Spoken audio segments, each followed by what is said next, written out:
Esses tijolos fazem parte do resultado de um experimento que vem sendo desenvolvido no Laboratório de Materiais de Construção e Solos do Instituto Federal de Educação, Ciência e Tecnologia da Bahia, em Ilhéus. Para aproveitar o potencial da produção de cacau da região, em 2022, professores e alunos do curso técnico de edificações começaram a pesquisar como poderiam fabricar tijolos usando casca de cacau como matéria-prima. Agregando valor às cascas de cacau, né, que hoje não tem uma destinação totalmente definida, existem alguns reusos como compostagem, adubação, linhas de pesquisa para fertilizantes, mas ainda não há uma destinação totalmente resolvida. E aí a gente agrega valor para esse material, pode gerar emprego no campo, né, que é onde tem essa geração, e distribuição de renda. Mas para chegar até esse resultado atual, foram realizados muitos estudos durante um ano para entender toda a estrutura do material e como poderia ser utilizado. O primeiro passo foi decidir quais clones a gente estudaria, certo? Então a gente optou pelo PS1319, CCN51 e CCN10. E em seguida a gente fez a análise histológica, foi o primeiro passo, para entender certinho, né, digamos assim, olhando no microscópio, como é essa casca em si. Então qual é a composição dela e afins. Ela demonstrou, né, o que a gente já esperava, ter bastante lignina, que é o que dá essa consistência rígida, e a partir daí, então, a gente aí começou a fazer os testes, né, de umidade, sólidos totais e granulometria. E o CCN51 tem uma grande importância pelo fato de que hoje em dia a maioria das fazendas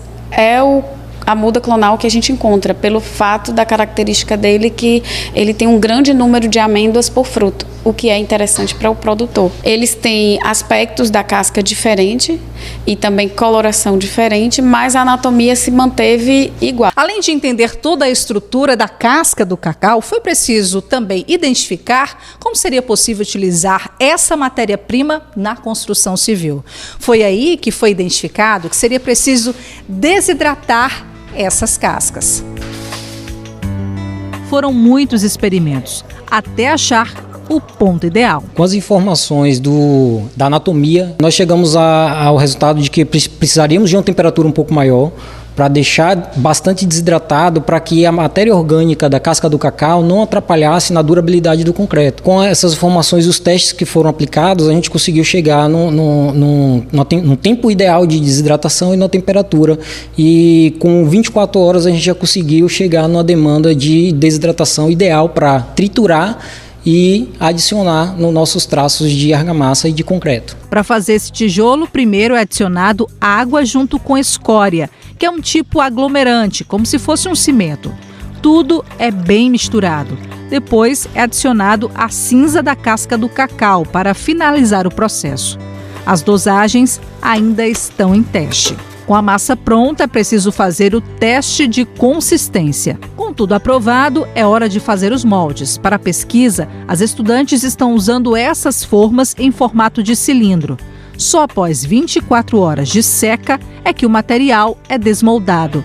E vão para outro teste, o de resistência, onde ficam mergulhados na água. Onde eles vão permanecer agora durante 28 dias imersos, né, em água, para ter todo o processo de hidratação. A questão da reação de hidratação do cimento, ela demora um certo tempo, diferente do que a gente acha que misturou o cimento, areia com água e já no outro dia já atingiu 100% da resistência. Isso não acontece, leva um certo período para ter o consumo, né, desses produtos de hidratação, e aí vai ter formação de etringita, formação de silicato de cálcio hidratado, são os compostos químicos que dão resistência. Então, os 28 dias imersos é muito importante, principalmente porque a gente está aqui estudando um tipo de resíduo, né, para agregar valor a esse resíduo e transformá-lo num subproduto. O último teste é feito na prensa para avaliar o peso que cada bloco suporta.